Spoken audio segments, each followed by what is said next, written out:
Did humans live with dinosaurs? The short answer is no, not even close. It's a fun idea. We've all seen the cartoons. The Flintstones have a pet dinosaur. Movies show cavemen running from a Tyrannosaurus Rex. It's an image that's stuck in our heads. A human, a spear, and a giant reptile. It feels primal. It feels right, somehow. But it never happened. The gap between the last dinosaur and the first human is so big it's hard to even think about. It's a canyon of time. We're talking about millions and millions of years. It's not like we just missed them by a little bit. We missed them by an amount of time that makes all of human history look like a single blink. To understand why, we need to stop thinking in human time. Our lives are measured in decades. A government might last a few centuries. A religion might last a few thousand years. That feels old to us. The Egyptian pyramids are ancient. But in the grand story of the Earth, that's nothing. It's not even a footnote. We need to think in geological time. Imagine the entire history of Earth, all 4.5 billion years, squeezed into a single 24-hour day. The Earth forms at midnight. For hours and hours, nothing much happens, just rocking gas and heat.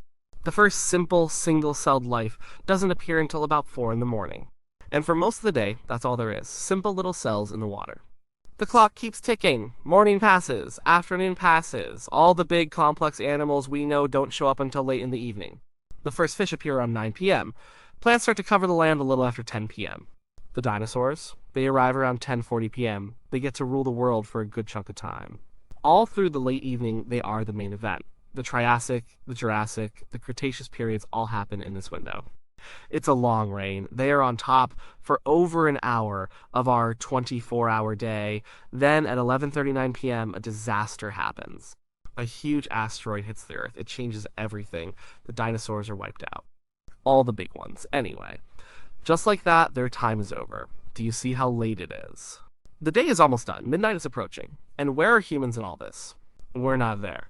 Our distant ape-like ancestors don't even start to appear until the last couple of minutes of the day. The first hominins, the creatures that walked on 2 legs, show up with maybe a minute to go before midnight. And modern humans, Homo sapiens, our own species, we appear in the last few seconds. All of recorded history, the pyramids, the Romans, the internet, you're reading this, and it all happens in the final tick-tock of the clock before it strikes midnight. So, when people ask if we lived with dinosaurs, they're asking if something that happened in the last second of the day could meet something that died out 21 minutes earlier. It's just not possible. The timeline doesn't work. Let's put that 66 million year gap into perspective another way. Imagine you have a road that stretches from New York to Los Angeles. That road represents time, from the dinosaurs to us. The death of the last T-Rex is on the beach in Los Angeles. Where on that road does the first human appear? Not in Arizona, not in Texas, not even in the Midwest. The entire journey of human evolution, from ape-like ancestors to us, would take place within the city limits of New York. All of our history, our art, our wars, our technology would fit in the last few blocks before you reach Times Square. The rest of that road, thousands of miles of it, is just empty time. That's the gap. So what was the world of dinosaurs actually like? It wasn't one single world. Their reign lasted for about 175 million years. That is so long that the Stegosaurus and the T-Rex never met. The Stegosaurus was already a fossil, dead for millions of years, before the first T-Rex ever hatched. The dinosaurs' own timeline is vast. Their story starts in a period called the Triassic. The world was very different. All the continents were mashed together into one giant supercontinent called Pangaea. The climate was hot and dry. The first dinosaurs were small, wiry creatures. They weren't the kings of the world yet. They were competing with other giant reptiles. But they were tough, and they were adaptable. Then came the Jurassic period. This is the one everyone knows. Pangaea started to break apart. Oceans flooded in. The climate became more humid. Lush forests of ferns and giant conifers covered the land. This was the age of giants. The huge, long-necked sauropods like Brachiosaurus and Diplodocus roamed these forests. They were the biggest land animals to ever live, and hunting them were large predators like the Allosaurus. It was a world of titans. After the Jurassic came the Cretaceous. The continents continued to drift towards where they are today. A big, shallow sea cut North America in two, and a new kind of plant appeared, the flower. This changed everything. It created new food sources. Dinosaur evolution exploded. This is the period of the most famous dinosaurs. You had the Triceratops with its 3 horns, you had the armored Ankylosaurus with its club tail, and you had the most famous predator of all time, Tyrannosaurus Rex. For millions of years, this was the world. It felt permanent, it felt like it would last forever. It didn't. About 66 million years ago, something came from space, an asteroid or a comet about the size of Mount Everest. It was traveling tens of thousands of miles per hour. It slammed into the Earth in what is now the Gulf of Mexico. The impact is almost impossible to imagine. It hit with the force of billions of atomic bombs. It vaporized instantly, along with a huge chunk of the Earth's crust. It created a hole over 100 miles wide and dozens of miles deep. The shockwave flattened forests for 1,000 miles in every direction. It triggered earthquakes that shook the entire planet. It caused tsunamis hundreds of feet high that washed across continents. And that was just the first few hours.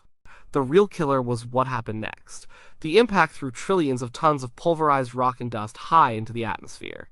This cloud of debris spread around the globe. It blocked out the sun, not for a day or a week, but for months, maybe even years. The world went dark and cold.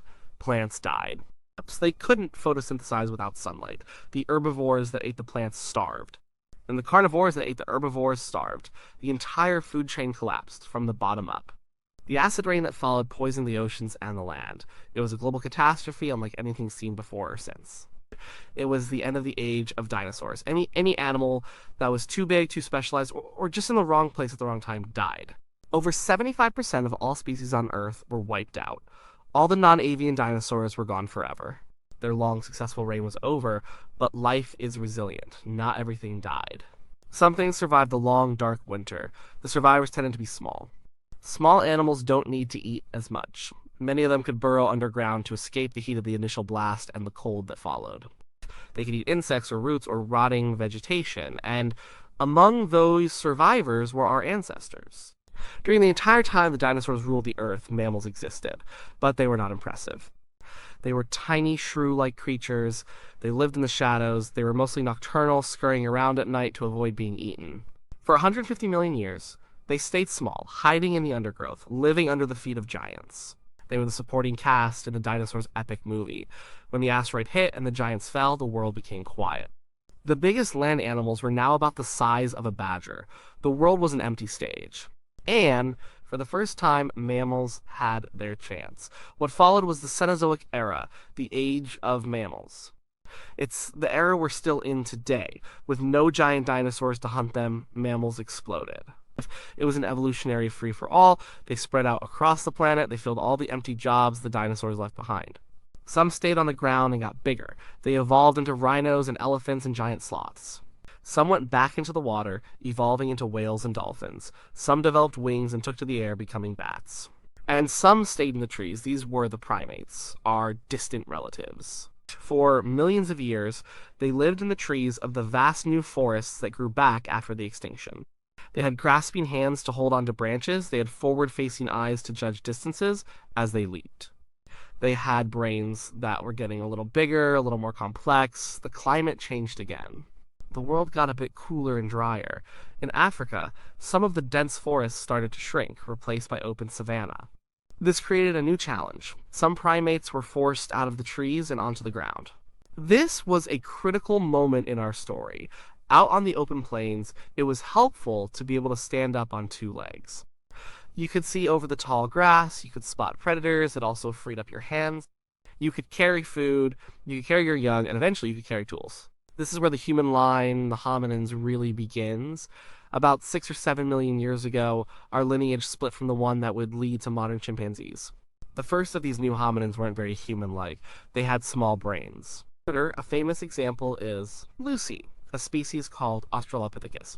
She walked upright, but she was still very ape-like. But that was the start. Over the next few million years, a whole family tree of different hominin species evolved. Some were evolutionary dead ends. Others were our direct ancestors. Their brains got bigger. About 2.5 million years ago, a species called Homo habilis, or handyman, appeared. They were the first to consistently make and use simple stone tools. They were chipping rocks to create sharp edges for cutting meat off bones. Then came Homo erectus, the upright man. They were taller, more like us, they had even bigger brains. They were incredible innovators. They learned to control fire. This was a huge deal. Fire provided warmth, protection from predators, and a way to cook food. Cooking makes food easier to digest and unlocks more energy. That extra energy may have helped fuel the growth of our even bigger brains. And Homo erectus was also the first of our ancestors to leave Africa, spreading out across Asia and Europe. For hundreds of thousands of years, the world was home to several different kinds of humans at the same time. In Europe and the Middle East, there were the Neanderthals. They were stocky, powerful hunters adapted to the cold of the ice ages. They had brains as big as ours, they had culture, they buried their dead, and then, finally, there was us. We're Homo sapiens. Our species evolved in Africa around 300,000 years ago. We didn't look that different from Neanderthals, but something about us was different. Maybe we had more complex language, maybe we were better at social network. Maybe we were just more adaptable. Around 70,000 years ago, a small group of Homo sapiens left Africa and began to spread across the entire planet. They moved into Asia, into Europe, into Australia, and finally into the Americas. Everywhere they went, they outcompeted the other human species that were already there. Within a few tens of thousands of years, all the others, including the Neanderthals, were gone. We were the last humans left, and this is where our story, the story of civilization, of farming, of cities, of writing, begins. It's all incredibly recent. The first cities appeared only about 10,000 years ago. That's a blink. So when we place our own human story back onto that giant timeline, you see how separate it is from the dinosaurs. They had their world. Then their world ended. Then came a long, long period of recovery and change. And only after all of that, at the very end of the story, do we show up. The fossil record is very clear about this. Scientists dig into the layers of the earth like they're reading the pages of a history book. The deeper you dig, the older the pages are. In the deep, deep layers, you find the fossils of dinosaurs. In the very top, shallowest layers, you find the fossils of humans and our tools. In between, there is a thick layer of rock that has the fossils of all the mammals that lived during that 66 million year gap. But you never ever find a human fossil and a dinosaur fossil in the same layer of rock. They are separated by time. We can also date these layers. We use methods like radiometric dating. It's a way of reading a natural clock that exists inside certain types of rocks. By measuring the decay of radioactive elements, scientists can figure out how old a layer of rock is, not just relatively, but in actual numbers of years. And those numbers confirm the story. The dinosaur layers are 66 million years old or older. The human layers are just a few 100,000 years old at most. But there is a strange twist to this story.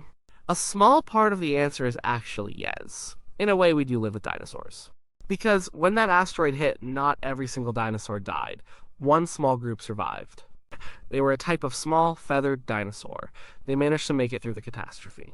And over the next 66 million years, they continue to evolve. We call them birds.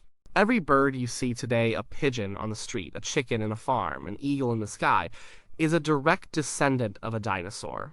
They are living dinosaurs. They are a branch of the same family tree that included Triceratops and Velociraptor. The evidence for this is overwhelming. We have fossils of feathered dinosaurs from China that clearly show the evolutionary link. Their bone structure, their breathing systems, the way they laid eggs, it's all connected. So, did humans live alongside a T-Rex? No, absolutely not. Did we ever have to worry about a Stegosaurus trampling our village? It's never. But do we share the planet with the last surviving relatives of the dinosaurs? Yes. We see them every day. They are so common we barely notice them. It's a strange thought. The rulers of the ancient world are still here, living in our backyards, just smaller and with better wings. It's also easy to get confused by other animals that look ancient. Crocodiles and alligators, for example. They lived during the time of the dinosaurs. They even survived the same extinction event. But they are not dinosaurs. They are a separate group of reptiles with a different family tree. The same is true for sharks or turtles or dragonflies. They are all from ancient lineages that go back millions of years, but they aren't dinosaurs. The term dinosaur refers to a very specific group of animals with a particular set of features, like their hip structure. So the final answer is a clear no, with a fascinating little footnote. The picture of a caveman fighting a dinosaur is pure fiction. It's a mashup of two completely different worlds, separated by a vast and empty ocean of time. The real story is longer and maybe a little less dramatic in that one-on-one battle sense. But it's also more amazing. It's a story of incredible spans of time, of catastrophic destruction, and of the stubborn persistence of life. It's the story of small, frightened creatures hiding in the dark who inherited a broken world and eventually gave rise to us. We are here because the dinosaurs are not. Their extinction was a necessary precondition for our existence. Their empty world was the opportunity our ancestors needed. We owe our entire history to that one bad day they had 66 million years ago.